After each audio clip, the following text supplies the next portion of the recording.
नमस्कार दोस्तों, स्वागत है आपका मंजिल लेक्चर यूट्यूब चैनल में। दोस्तों, आज के इस वीडियो में बात करने वाले हैं क्लास 12th के फिजिक्स के इम्पोर्टेंट टॉपिक्स के बारे में, जो कि परीक्षा में 5 नंबर के पूछे जाते हैं। चलिए शुरू करते हैं। प्रश्न है, किसी विद्युत द्विध्रुव की अक्ष के किसी बिंदु पर विद्युत क्षेत्र की तीव्रता का व्यंजक प्राप्त कीजिए। दोस्तों, यह परीक्षा में 5 नंबर का पूछा जाता है। अगला प्रश्न है, विद्युत द्विध्रुव की निरक्षीय रेखा पर स्थित बिंदु पर विद्युत क्षेत्र की तीव्रता का व्यंजक प्राप्त कीजिए। दोस्तों, यह भी परीक्षा की दृष्टि से बहुत ही इंपॉर्टेंट है।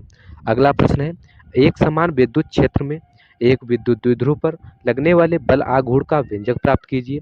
इसके आधार पर विद्युत द्विध्रुव आघूर्ण की परिभाषा दीजिए। दोस्तों, यह भी परीक्षा की दृष्टि से बहुत ही इंपॉर्टेंट है।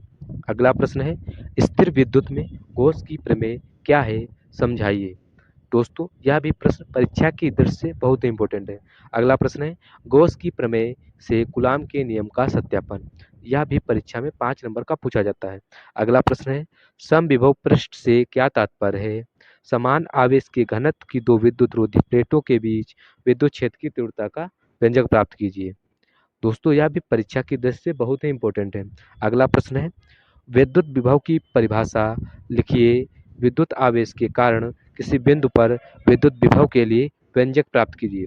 दोस्तों, यह भी परीक्षा की दृष्टि से बहुत ही इंपॉर्टेंट है।